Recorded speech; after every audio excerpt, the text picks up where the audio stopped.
The element of the public safety bill that probably receives the most attention or that resulted from the most discussion with the legislature is regarding the prison closures that the governor proposed in the May revision and working with the legislature. And so under this trailer bill, the state would be obligated, the administration would be obligated to identify a first prison for closure by January 10th of next year, 2021, and a second prison for closure by January 10th of 2022. And then the process would continue to move forward after that. This is, of course, assuming current trends hold, but it is the plan to close 2 state-owned prisons over the multi-year forecast period. So that's one major element of this bill. This bill also includes a what's often known as ban the box, but a provision for post-secondary institutions like colleges regarding whether they can inquire about criminal history of any of their applicants during the application process. It also includes a number of other provisions, including expanding the ability for remote court appearances, and also with regard to parole, which I know has been another big item of discussion with the legislature, establishing a new maximum term for parole for most offenders coming from state prison. Happy to take any questions. Questions, members? Senator Nielsen. Let me just tell Mr. Viswanathan I'm going to be very actively opposing the proposal. Thank you for sharing, sir. Senator Melendez. Thank you. I have a question about what appears is in this bill, which should be a policy bill, and that is regarding the banning of a new class of firearm. I was wondering if you could elaborate a little bit on that, because it's my understanding, I don't know that this firearm is even available in California at this point. Yes, Senator Melendez, let me turn that over to my colleague. It's going to be either Aaron Edwards or Clint Kellum. So let me turn it over to Clint Kellum, and then he may turn it over to Aaron to offer the details on that question for the firearms regulations in this bill. Hi, Clint Kellum, Department of Finance. Yeah, actually, Aaron Edwards is the appropriate person to discuss this component. Hi, Aaron Edwards with Department of Finance. Thank you, Senator, for that question. So the language is designed to close what is currently a loophole in state law. There are a class of firearms that do not fall neatly into one of the existing categories for firearms that are that we are able to regulate under state law, which are rifles, shotguns, and pistols. These are a relatively new type of firearm. I can't speak to the availability currently in the state, but it is, in our view, a loophole that needs to be closed because these weapons are similar to assault weapons and can pose a significant threat to public safety. And so that is why we've included this language in our trailer bill to close that loophole as soon as possible. Okay, well, I certainly understand we have a difference in opinion on ideology here, but this is a policy matter. This isn't a budget matter, so why is it in this trailer bill? This is a brand new policy. So sure, so happy to speak to that. The reason that it's in the trailer bill is because there is funding in this budget for the Department of Justice to develop and enforce these regulatory these new regulatory measures on these firearms, and so there is a nexus to the budget.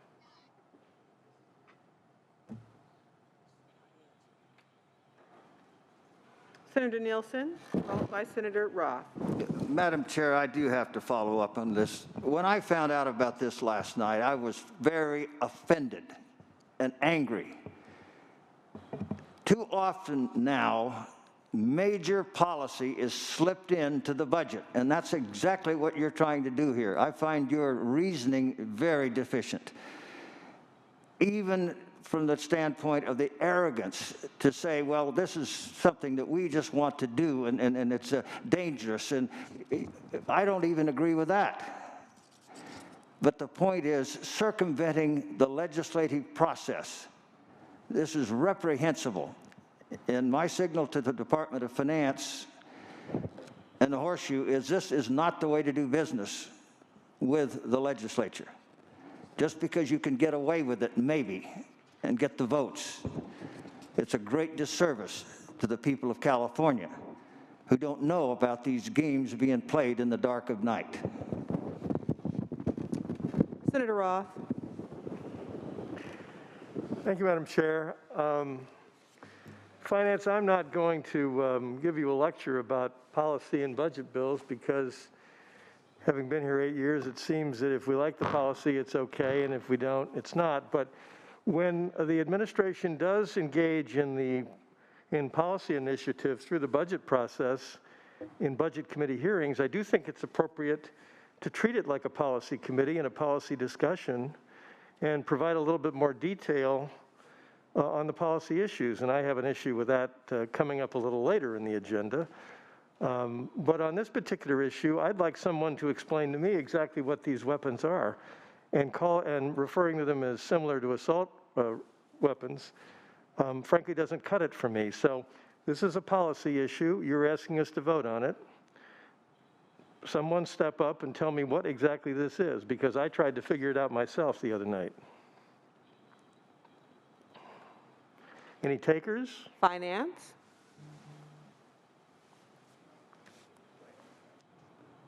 I'll turn it over back to Aaron Edwards. So, Senator, I think we might have to get back to you in terms of the specific details. The way the language I think is crafted is to basically define technical aspects of the firearm. And so it really gets down to, I think, some fairly technical details about how the firearm is designed. And I think I would need to get back to you with those specific details because I don't want to speak out of turn in terms of not having all the very specific nuances of the language. So should we just put this trailer bill on the shelf until you can explain it? Hey, this is Vivek Viswanathan. We'll definitely get back with those details, but we do believe, I do want to clarify that we do believe, I know there may be a difference of opinion here, but we do believe that this is important to implementing, as my colleague mentioned, the DOJ provisions related to regulation of firearms. This is a priority for the administration. It's a priority for many members of the legislature. So we will get back to you on these specific provisions. They can be highly technical in terms of how these weapons are defined. In fact, it's often the loopholes in these definitions that drive the proliferation of these weapons in the first place. So we'll make sure to circle back on those details, but we do believe this is important not only in its own right, but in terms of implementing the budget package. But you understand my point, do you not, Mr. Viswanathan? You're asking us to vote today on the promise that you're going to get back tomorrow after the vote with some explanation. I'm okay with that when we're dealing with numbers. I am not okay with it when we're dealing with policy. And someone needs to get the message downstairs that if you're going to insert policy into a budget, whether it's a budget or a trailer bill, you or someone better be on the line to explain the policy to those of us who like to read and appreciate knowing what we're going to vote on when we vote on it. Now, I'm inclined to vote on this trailer bill, but I want to know what I'm voting on when I cast my ballot. So, word to the wise. I don't always agree with my colleagues on the other side of the aisle on this or other issues, but I think you need to pay attention when you and the governor and the administration are inserting policy, raw policy, untethered to any single line item in the budget in a trailer bill. Now, I'll close my mouth and let us go on. Senator Roth, I think it's fair to assume that all of us want to know the content of what we vote on. So with that, Mr. Viswanathan and I would have to insist that you are the appropriate person in your department, get back to us before we take this item up on the floor tomorrow. And we'll be sure to have Senate budget staff coordinate with you this evening to talk about timing. Senator Bell? Thank you very much. I wanted to talk about the prison closure and then the elderly parole and compassionate release. I'm very concerned that we have three, is my understanding, three facilities that have a high proportion of the COVID-19 cases in our California prison system. And I would like to know what the current count of cases are, and do we have a program to comprehensively test all our facilities? How many people have been tested so far? The issue regarding elderly and parole and compassionate release, it doesn't seem to be very logical to allow people that are in the high-risk category, according to our health experts, that they should be still in those facilities while we have hundreds of people immediately surrounding them to have the COVID-19 illness. And I think that we ought to look at those facilities, and I'm not sure which ones are the worst, but I think the legislature has to closely monitor this. The reason I'm bringing this up because I don't think we've adequately had a response of the last week's situation in terms of the budget, and I would expect that in the next few weeks and months we should have more comprehensive approaches to dealing with our California corrections facilities in terms of making them as safe as possible for, at least for the at-risk inmates and staff, as well as all the other staff and inmates that are in the facilities. And it seems to me that we're going to have an unknown amount of money that we may have to spend in the future if we don't get a real good handle on this. So I'd like to have closer monitoring and reporting to the legislature and the budget committee and the policy committees on this issue. Any response to Senator Bell from Finance? Yes, I'll say very simply, we appreciate that point. This is something that is top of mind for the administration right now, given what we're seeing more broadly in terms of the increase in the number of cases, and especially for our prisons where people are often in close quarters. So testing is already going on, of course, but also working on a strategy for how to move forward. Thank you. Senator Melendez, you put your mic down.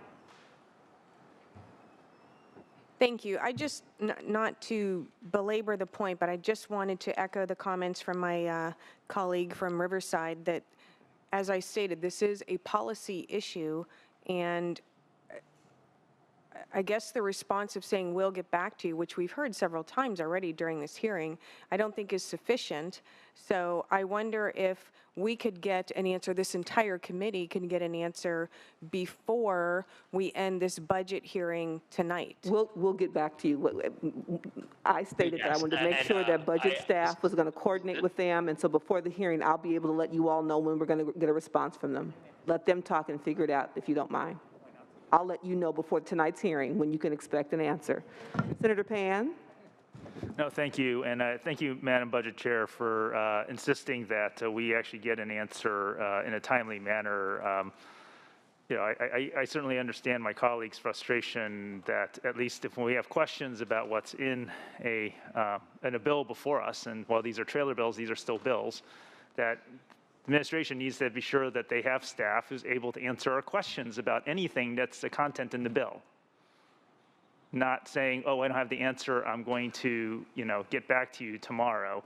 So I think it is important that I appreciate that we're in COVID, people are scattered around and so forth. We weren't able to vet some of these things in a budget subcommittee perhaps.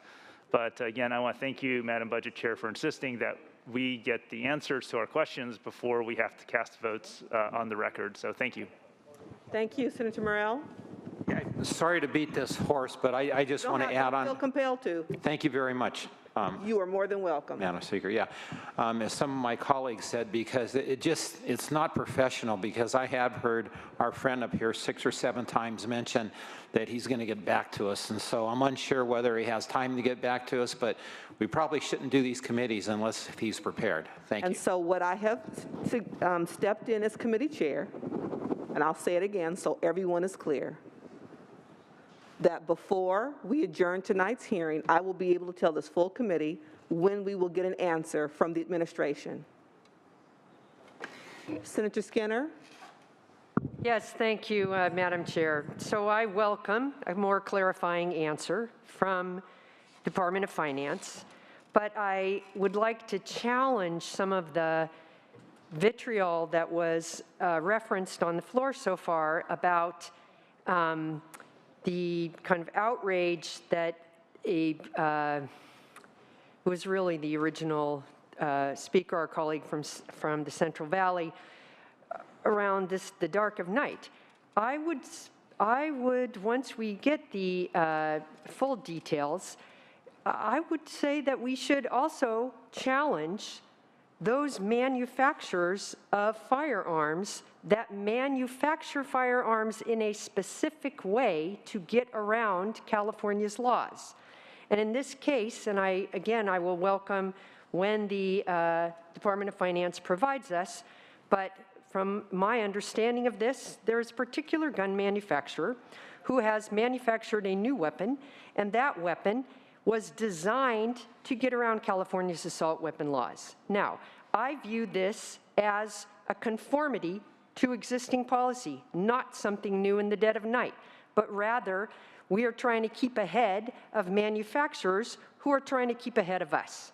So again, I welcome the Department of Finance's explanation, but as I understand it, it is a way for us to make sure that our laws are up, our regulations are up to date, so that we do not have manufacturers who are then trying to get around existing statute.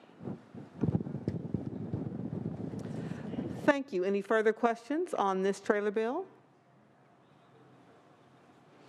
Seeing none, let's proceed on to AB-90, Transportation. Mr. Viswanathan.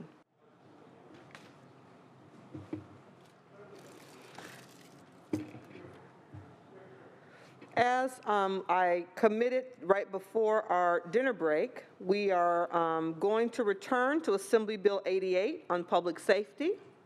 I hope everyone is here that wanted clarification. We are going to ask, first of all, let me clarify that I was made aware that this trailer bill, as people were concerned about not having access to the information, that this trailer bill has been on the Department of Finance's website, the current language before us, since May 15th, 2020. With that, if Finance could provide us with the explanation that people were seeking. Yes, thank you, Madam Chair. Thank you. I will speak very briefly, and then I'll turn it over to my colleague, Aaron Edwards, on this issue. And I know there were a lot of questions about this, so we want to help provide whatever information is necessary in this hearing today. I think the first thing I'll start off with at the top level is that the sale and transfer of assault weapons is already generally prohibited in California, and there are really only specified exceptions to this rule. And this policy, the administration believes, is with good reason. It's to reduce the spread of these deadly weapons. Preventing gun violence is a serious public health and public safety issue, and that's why the administration included it as part of its budget package. And now we know that there are reasonable differences of opinion about whether an issue like this should be included in the budget package, but given how we in the administration are looking at this, and given the fact that budgets are statements of values, as the saying goes, we felt that it was important to include this issue. And given the threat to public safety from gun violence, the administration believes that the state must update its laws to address loopholes in the law relating to the governance of assault weapons that would otherwise allow people to possess weapons that have all the major features and characteristics of assault weapons, but simply do not fall under the previously specified definitions enacted by the legislature. We know from experience how people can evade these restrictions in current law with very deadly results. And so this bill, this trailer bill, would expand the definition of an assault weapon to include even those weapons that do not fit the typical definition of a rifle or a pistol or a shotgun that would fall under the current banner of an assault weapon. This includes certain firearms that do not have a fixed magazine, but still under current law may not be classified as assault weapons. It also includes certain firearms that do have a fixed magazine, but nonetheless display other features characteristic of assault weapons, including a semi-automatic centerfire firearm that is not a rifle, not a pistol, not a shotgun, but that has a fixed magazine with the capacity to accept more than 10 rounds. So this is one example, but we do believe this is an urgent public safety issue. And let me turn it over to my colleague, Aaron Edwards, who can provide additional detail. Hello, good evening. Aaron Edwards with Department of Finance. I appreciate the opportunity to provide some further detail on this issue and why we think it's really a critical public safety issue that we address this loophole in the assault weapons ban law, right, as soon as possible. So I think it's helpful to understand a little bit of background about how the assault weapons ban has been implemented in current statute in order to understand why there is an existing loophole that we feel the need to close.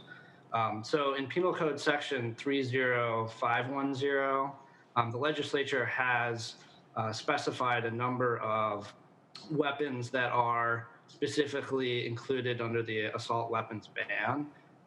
There are dozens of weapons specified. Some of the more common ones that you're probably familiar with are like AR-15s, AK-47s, Uzis. These are the sorts of weapons that are very specifically defined as assault weapons in existing law.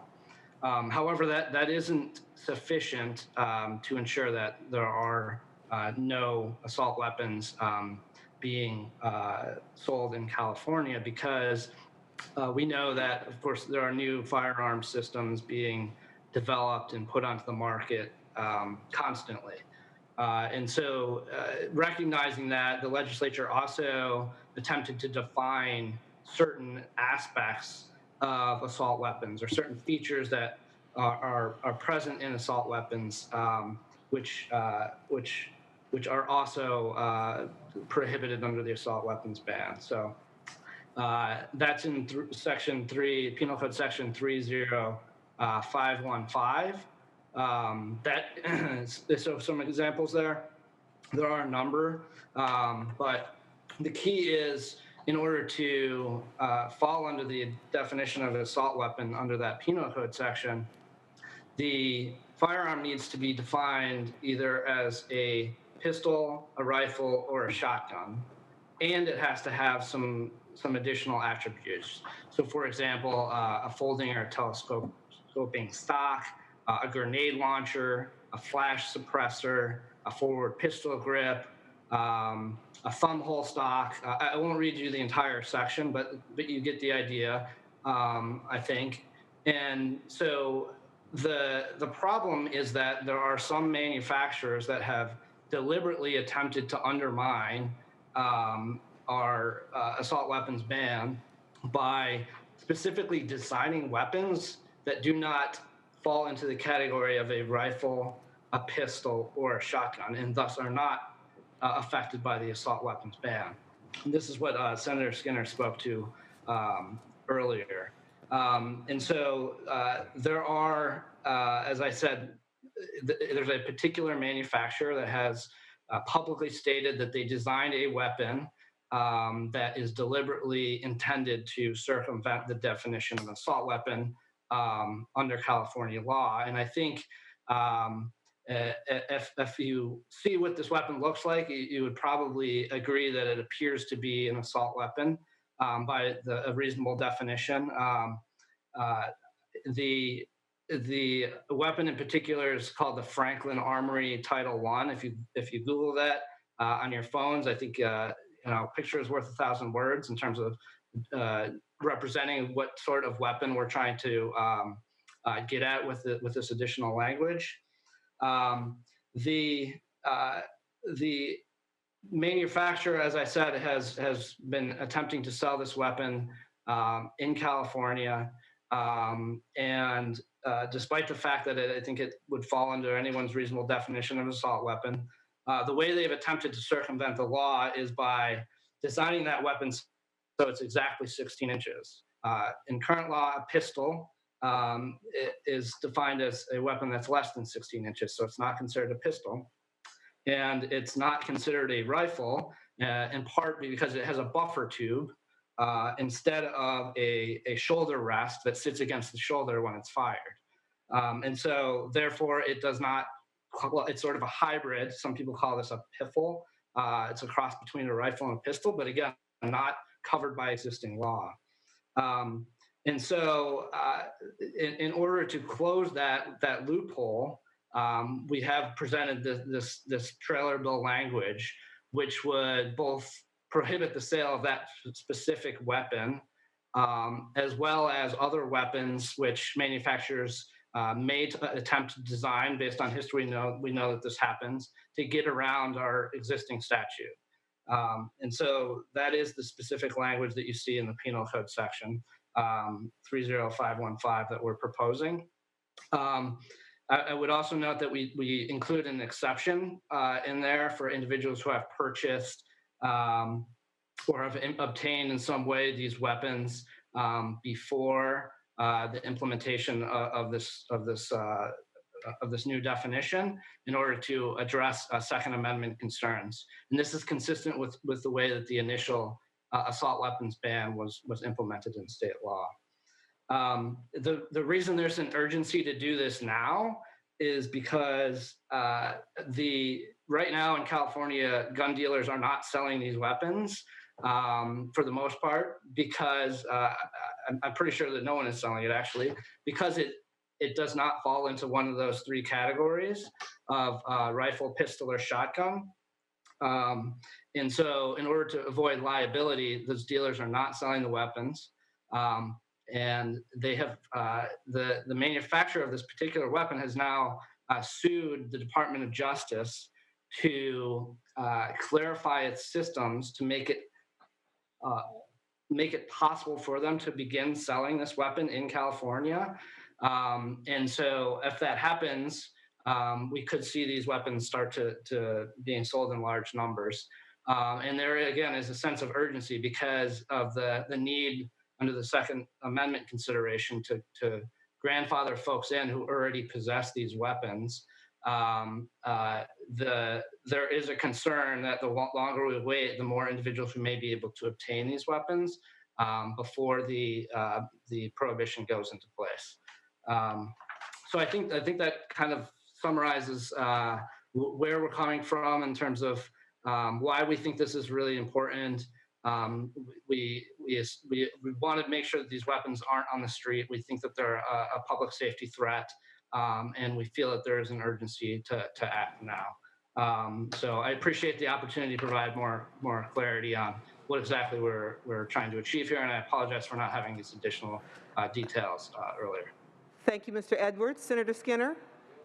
Thank you, Madam Chair, and thank you for that explanation. And while we were on break, I did exactly what he suggested, which is you Google this Type 1 weapon, and you find not only the manufacturer, but rifle associations and other gun rights groups basically proclaiming it as a legal assault weapon under California's law. So in other words, they are explicit that their purpose was to create an assault weapon that could defy our law. And it's a shame that, well, maybe not a shame, but rather it's very hard to write statutes since it would be improper to write one that said, and anything ever intended to be an assault weapon will be illegal, period, or anything anybody wanted to have as an assault weapon would be illegal. That isn't how we can write statutes. Instead, we have to do these very specific definitions and such, which then, of course, these manufacturers just regale in trying to defy. So this is an important provision that will allow our statute as our intent to ban assault weapons to stay as an assault weapon ban in the state of California. Senator Roth. Thank you, Madam Chair. You know, having played a role in prompting this conversation, I just wanted to take a moment to acknowledge and thank the Department of Finance for that excellent explanation. So thank you for taking the time to provide it. Senator Nielsen. Well, I too will thank the Department of Finance. Though latent, they've given us an answer, or rather I would call it a justification. I will still argue that it is a breach of trust to the public to force this upon us at the last minute. A lot of people who feel very impassioned on this issue and who may not agree with some of these contentions should have been allowed the opportunity to input their legislature, and they have not been. So it is, maybe you can come up with some justifications. I'm not convinced that there's enough evidence of the problem at this point.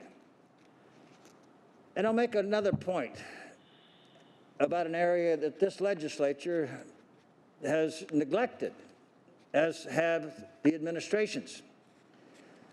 The Armed Prohibited Persons. This is a statute whereby one who is a felon that has used a weapon in the commission of their commitment crime, they have completed their sentence, completed their whole sentence, they're back in the community, they're not supposed to have a weapon. We were up to 20,000 of these individuals. Now that doesn't mean 20,000 guns, because very few would only have one. But for years, the Department of Justice did nothing about it. And then we kind of fussed with them a little bit, gave them a lot of money, at least over 2 years, almost $40 million. And then it never got cleaned up. I mean, the reduction was somewhat, it got down, I think, as low as 10,000. But they weren't aggressively pursuing it. We had all kinds of prevarications. Now, I'm going to drop it at that point, except to say, here you have absolute known individuals who have used weapons, and we're not going to confiscate them. But now, preemptively, because of these suspicions, we're going to take on this particular weapon. And in a manner and ways that largely the public was absolutely shut out of. That part, I do not think inures to the reputation of this institution, nor does it equate with public safety. And lastly, let me say, do you think the gangs and the criminals will not have access to these weapons? They will. I ask a no vote on this one. Senator Monning. Thank you, Madam Chair. I also would like to thank you for your leadership securing this response to us in real time, and the Department of Finance for providing the explanation. I do have a question on this back to Department of Finance. I think they made a reference to how long this has been in print. Could they repeat that? I think I did, sir, at the top of when we reopened. It has been posted on the Department of Finance website since May 15th, the day after May Revise was released, May 15th. So I appreciate that. So it's not first appearing last night or this afternoon, as has been suggested by some. I'd also just like to point out, this is appropriately within a public safety provision. One thing that we can't prove, we don't have data, is whose child will be protected from a horrific school shooting because this weapon that is designed to defy California law, we provide a mechanism to enforce the prohibition of this. We will never know. What we do know is if these are allowed to be sold intentionally to defy California law, they will be bought and they will fall into the hands of both law-abiding and non-law-abiding residents of California, and the family whose child graduates from high school who's not stopped by an assault weapon in their school will never know that our action today may have saved that life. So I urge and I vote. Thank you. Any further questions or requests for clarification? Senator Morlock? Thank you, Madam Chair. I have a few hobbies when I have time for them, but two of my hobbies that I do not have are reading budget bills early. I kind of wait until we have a chance to see what's really real and what we really vote on, so I don't grab budget bills on May 15th. The second is I did not acquire my father-in-law's hobby of being a gunsmith, so I'm not an expert on firearms. So tonight, just reading the bill, I went to my iPhone to do a little research, Google, and I key in PIFLES, which is in the report, paragraph 9 on page 2 of 3 from the staff's report. And I don't get any firearms. So I don't know, maybe it's a term that was used just to, was a creative by the Department of Finance, but it didn't come up for me. So I appreciate the explanation as well, and I'm surprised we're spending so much time on a hobby or this item. I don't mean to laugh, but I just wanted to explain from my perspective why I just didn't know what this was. So I appreciate the education. Thank you, Madam Chair. I appreciate that, and I appreciate the overwhelming amount of documents and trailer bills and what comes out. I get all that. The point of making the comment is to suggest that you didn't have the language versus you didn't choose to read it are two different things. So that's the only reason why I wanted to make clear that it has been available to the public since May 15th. So that's the only reason we made that distinction. Thank you for your comment, sir. Senator Melendez? Thank you, Madam Chair, and I also want to thank you for taking the time to make sure that we had the information we need to make a decision on this bill. I know you didn't have to do that, and I certainly do appreciate that. And I wish that the administration had provided this information ahead of time, but the reality is this is still a policy bill.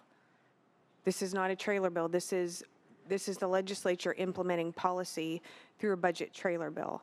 And there is a way, if the administration or the majority of this body does not want this type of firearm to be sold in the state of California, there is a way to do that, and that is by defining it in statute as an assault weapon, which the legislature has not done. There is an opportunity for us to do that, but we've not yet done that. So I go back to my earlier statement, which is that this is a policy bill and has no business, this type of legislation has no business being in a budget trailer bill. But thank you for allowing us the opportunity to discuss it. Any other questions or comments?